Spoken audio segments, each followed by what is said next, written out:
வணக்கம், welcome to Kiruthika's recipe. இன்றைக்கி நம்ம ஒரு நெய்மீன் ஃப்ரை தான் பார்க்க போகிறோம். அது எப்படி பண்ணலான்னு நம்ம வீடியோக்குள்ளே போய் பார்க்கலாம் வாங்க. இப்போ நெய்மீன் ஃப்ரை பண்ண ஃபஸ்ட்டு பேஸ்ட் ரெடி பண்ணிக்கலாம். அதுக்கு ஒரு டேபிள் ஸ்பூன் இஞ்சி பூண்டு பேஸ்ட்டை நான் எடுத்துக்கிறேன். இது கூடயே 1.5 ஸ்பூன் வரமிளகாத்தூள் நான் எடுத்துக்கிறேன். இது கூட 1 ஸ்பூன் காஷ்மீர் சில்லி பவுடர் எடுத்திருக்கேன். நான் இன்றைக்கி ஃபுட் கலர் ஆட் பண்ணல, அதனால தான் காஷ்மீர் சில்லி பவுடர் எடுத்திருக்கேன். உங்களுக்கு அப்படி ஃபுட் கலர் ஆட் பண்ணணும்னு நீங்கள் நினச்சிங்கன்னா நீங்கள் வேணால் ஆட் பண்ணிக்கலாம், அது உங்களோட ஆப்ஷன். இப்போ இதில் கொஞ்சமாக ஒரு 1/4 டீஸ்பூன் நான் சோம்பு எடுத்து கொஞ்சம் க்ரஷ் பண்ணி வச்சுருக்கேன். இது கூடயே இதுக்கு தேவையான அளவு உப்பையும் நான் எடுத்துக்கிறேன். இது ஒரு 1/2 டேபிள் ஸ்பூன் கார்ன்ஃப்ளவர் மாவு எடுத்திருக்கேன். இது எதுக்குன்னா கொஞ்சம் வெளியே மேலே கிறிஸ்பியாக வரதுக்காக நான் இதை எடுத்திருக்கேன். இப்போ இதை நம்ம இப்போ நல்லா மிக்ஸ் பண்ணிக்கலாம் தண்ணி ஊற்றாமல். இப்போ இதில் 1 டேபிள் ஸ்பூன் தண்ணி மட்டும் ஆட் பண்ணிக்கலாம். ஆட் பண்ணி நம்ம ஒரு பேஸ்ட்டாக ரெடி பண்ணிக்கலாம்.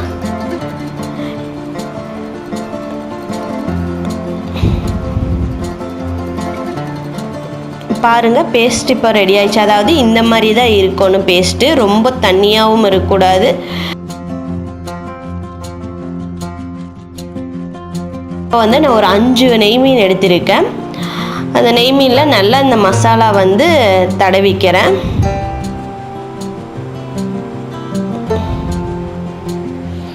நீங்கள் கடையில் வாங்கி போடுற பவுட்ரோடைங்க நம்ம வீட்லேயே நாமளே ரெடி பண்ணுறோம் இல்லைங்க, இந்த பவுட்ரு ரொம்ப டேஸ்ட்டாகவும் இருக்கும். இந்த மாதிரி எல்லா பக்கமும் படுற மாதிரி மசாலா நல்லா நம்ம அப்ளை பண்ணிக்கலாம்.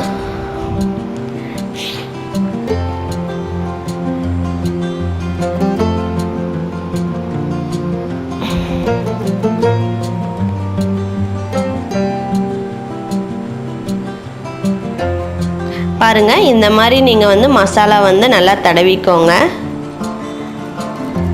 எப்போவுமேங்க மசாலா தடவும் போது லைட்டாக தடவாதீங்க, கொஞ்சம் நிறையா தடவுங்க. அப்போ தான் மசாலா நல்லா அந்த ஜூஸ் மீனில் நல்லா இறங்கும்.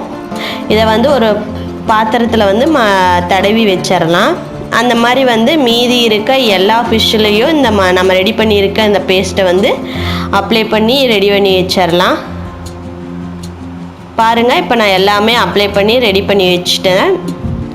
இதை ஒரு 1/2 மணி நேரம் நல்லா ஊறட்டுங்க. நீங்கள் எப்போமேங்க ஒரு மசாலா நீங்கள் தடவி வச்சுருக்கீங்கன்னா அது ஒரு 1/2 மணி நேரமாவது நல்லா ஊறணும். அப்போ தான் அந்த பேஸ்ட்டில் இருக்கிற ஜூஸ் எல்லாம் அந்த மீனில் இறங்கி மீனும் இன்னும் கொஞ்சம் டேஸ்ட்டாக நம்மளுக்கு கொடுக்கும். இப்போ ஒரு பேன் வச்சு அதில் பொரிக்கிற அளவுக்கு நம்ம ஆயிலை ஆட் பண்ணிக்கலாம். இப்போ ஆயில் ஹீட் ஆகிடுச்சு. இப்போ நம்ம ஃபிஷ்ஷை ஃப்ரை பண்ணி எடுத்துடலாம்.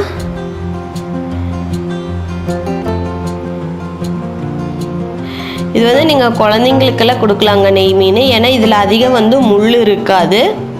இதை நீங்கள் குழந்தைங்களுக்கு குழந்தைங்களுக்கு நீங்கள் கொடுக்குற மாதிரி இருந்துச்சுன்னா இன்னும் கொஞ்சம் காரம் கம்மியாக போட்டு நீங்கள் கொடுங்க. இது ரொம்ப டேஸ்ட்டாக இருக்குங்க. இதை மெதுவாக அப்படியே திருப்பி போடுங்க.